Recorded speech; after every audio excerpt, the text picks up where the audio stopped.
मृत्यु के बाद सब कुछ खत्म हो जाता है, ऐसा हम मानते हैं। लेकिन क्या आत्मा सच में हमसे कभी जुदा होती है? क्यों लोग कहते हैं वो आज भी हमारे आसपास है? क्यों हमारे मन में अचानक उसकी याद इतनी गहराई से आती है? क्या आत्मा सच में लौटती है? और अगर लौटती है तो आखिर क्यों? आज हम जानेंगे वो रहस्य जो हर किसी के दिल के बहुत करीब होता है, लेकिन कोई खुलकर बात नहीं करता। क्या आपने कभी महसूस किया है कि किसी अपने की मृत्यु के बाद भी वो आसपास मौजूद हैं? क्या आपने अचानक हवा में खुशबू महसूस की है या किसी की हल्की सी आहट सुनी है जब कोई नहीं था? हम में से कई लोगों ने ऐसे अनुभव किए हैं, और इन्हीं अनुभवों के पीछे छुपा है आत्मा का वो रहस्य जो मृत्यु के बाद शुरू होता है। आज हम बात करेंगे उस रहस्य की जो लोगों को सदियों से सोचने पर मजबूर करता है। आखिर मृत्यु के 24 घंटे बाद आत्मा अपने घर क्यों लौटती है? एक, मृत्यु क्या है? आत्मा का शरीर से अलग होना। सनातन धर्म और अनेक धार्मिक ग्रंथों के अनुसार मृत्यु केवल शरीर का अंत है। आत्मा अमर है, अविनाशी है।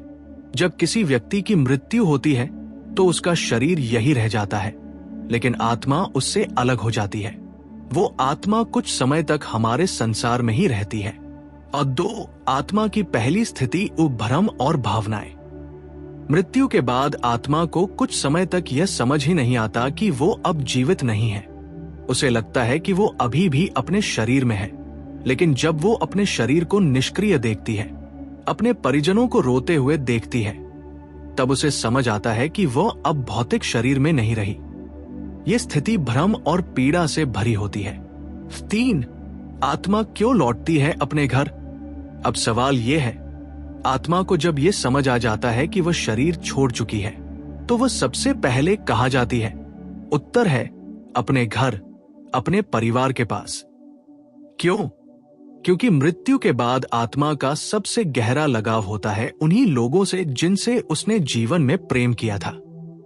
माँ, पिता, पत्नी, बच्चे।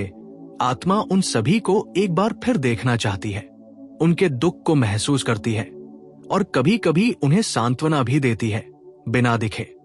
4, आत्मा की चेतना घर में उपस्थिति।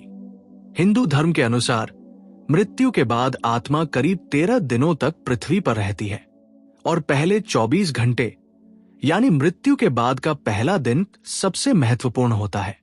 इस समय आत्मा अपने घर, अपने कमरे, अपने बिस्तर और परिवार के आसपास होती है।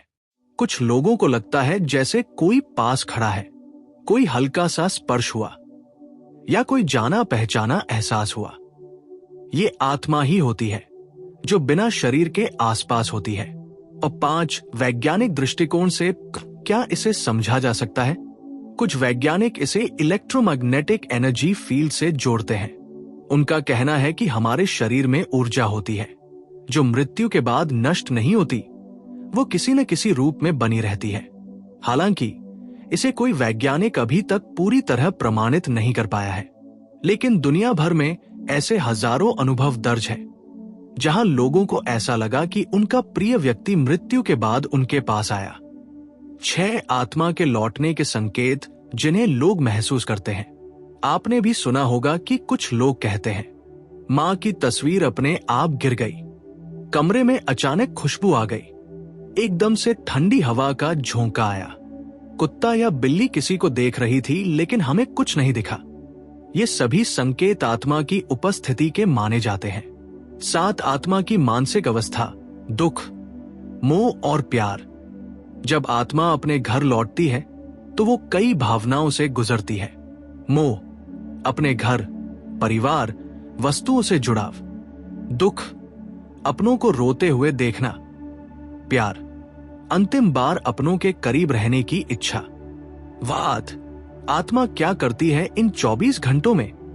इन 24 घंटों में आत्मा अपने परिवार को देखती है, अपने शव को देखती है, लोगों की बातें सुनती है, अंतिम संस्कार की तैयारी महसूस करती है और कभी कभी संकेत भी देती है, मैं यहां हूं। आत्मा किसे दिखाई देती है? ये एक बहुत ही रोचक प्रश्न है। क्या आत्मा सबको दिखाई देती है? जवाब है नहीं। आत्मा की उपस्थिति को केवल वही लोग महसूस कर सकते हैं जिनकी भावना बहुत गहरी हो, जिनका आत्मा से गहरा जुड़ाव रहा हो। या फिर छोटे बच्चे और जानवर जैसे कुत्ते, बिल्ली। कई बार छोटे बच्चे अचानक किसी को देखकर मुस्कुरा देते हैं या फिर डरकर रोने लगते हैं, जबकि वहां कोई नहीं होता। यह आत्मा की उपस्थिति का संकेत हो सकता है। अब 10, क्या आत्मा बात करती है या कुछ कहती है? कुछ लोगों ने अनुभव किया है कि मृत्यु के बाद उन्होंने अपने सपनों में मृत व्यक्ति को देखा जो कुछ बोल रहे थे, इशारा कर रहे थे या सिर्फ पास खड़े थे। ये आत्मा की एक सूक्ष्म भाषा होती है जिसमें वो हमें संकेत देती है, मैं ठीक हूं, मुझे चिंता मत करो, या फिर कभी कभी कोई अधूरी बात पूरी करवाने की इच्छा। 11, आत्मा के संकेत कैसे पहचाने?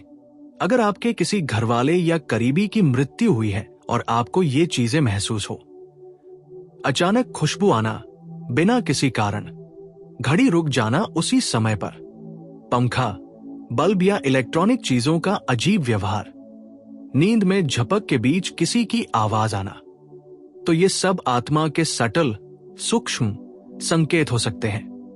12, आत्मा कब तक घर में रहती है? हिंदू धर्म के अनुसार आत्मा लगभग 13 दिनों तक धरती पर रहती है। इन दिनों में वो घर के हर हिस्से में घूमती है, सभी परिजनों से मिलती है सूक्ष्म रूप में, और धीरे धीरे संसार से मोह छोड़ने लगती है। पहले 3 दिन सबसे ज्यादा भावुक होते हैं। यही वजह है कि कई परिवारों में मृत्यु के 3 दिन तक विशेष पूजा, दीपक, गंगा जल और मंत्रों का जाप होता है। 13, पिंडदान और श्राद्ध क्यों जरूरी होते हैं? धार्मिक मान्यता के अनुसार पिंडदान और श्राद्ध कर्म आत्मा की शांति और अगले लोक की यात्रा के लिए आवश्यक होते हैं। अगर ये विधियां सही से की जाएं, तो आत्मा को दिशा मिलती है और वो अपने अगले जन्म या मोक्ष की ओर बढ़ सकती है, वरना आत्मा कई बार इसी लोक में भटक जाती है, जिसे हम अशांत आत्मा कहते हैं। 14, आत्मा का अंतिम सफर कहा जाती है। 13 दिन बाद आत्मा की यात्रा शुरू होती है, जिसे परलोक गमन कहा जाता है। पुराणों में बताया गया है कि आत्मा यमदूतों के साथ यात्रा करती है, अपने कर्मों के अनुसार निर्णय का सामना करती है और फिर उसे या तो पुनर्जन्म मिलता है या मोक्ष। ये पूरी प्रक्रिया 1 साल तक चल सकती है। इसीलिए कई परिवार बरसी 1 वर्ष बाद की पूजा करते हैं। और 15, आत्मा का घर आना डर नहीं, प्रेम है। कई लोग आत्मा के घर आने से डरते हैं, लेकिन हमें समझना चाहिए ये आत्मा का अंतिम प्यार और विदाई होती है। वो अपने घर लौटती है, अपने प्रियजनों को देख लेने के लिए, अपने मोह को छोड़ने के लिए और कभी कभी कुछ अधूरी बात कहने के लिए। अगर आपने प्यार से जीवन में उनका साथ निभाया है, तो आत्मा कभी भी डराने नहीं आती, बल्कि प्रेम से अलविदा कहने आती है। 16, क्या आत्मा फिर से जन्म लेती है? हाँ, हिंदू धर्म, बौद्ध धर्म और जैन धर्म के अनुसार आत्मा अपने कर्मों के आधार पर पुनर्जन्म लेती है। अगर कर्म अच्छे हैं तो आत्मा को अच्छा जन्म मिलता है, अगर बुरे कर्म हैं तो आत्मा को संघर्षों से गुजरना पड़ता है। लेकिन आत्मा को मोक्ष भी मिल सकता है जब उसका कर्म चक्र पूरा हो जाए। 17, अंत में हमें क्या करना चाहिए? जब कोई अपना हमें छोड़कर चला जाता है तो हमारा फर्ज बनता है कि हम शांति से उन्हें विदा करें, पिंडदान और श्राद्ध विधि करें, जो भी आपकी मान्यता हो, दीप जलाएं, गीता का पाठ करें, प्रार्थना करें और सबसे जरूरी, डरे नहीं, प्रेम और आशीर्वाद से उन्हें याद करें। क्योंकि आत्मा जब आती है तो वो अपना प्यार छोड़ने आती है, ना कि डर फैलाने। तो दोस्तों, आत्मा का ये सफर हमें याद दिलाता है कि प्यार, रिश्ते और जुड़ाव कभी खत्म नहीं होते। मृत्यु के बाद भी आत्मा हमें देखती है, महसूस करती है और आखिरी बार हमसे जुड़ना चाहती है। अगर इस विषय ने आपके मन को छू लिया हो तो एक छोटा सा दीपक जलाएं और एक प्रार्थना करें उन आत्माओं के लिए जो आज भी हमारे दिलों में जिंदा है। ऐसे ही और गहरे विषयों को समझने के लिए चैनल आत्मज्ञान को जरूर लाइक और सब्सक्राइब करें। आपका साथ ही हमारी सबसे बड़ी शक्ति है। धन्यवाद।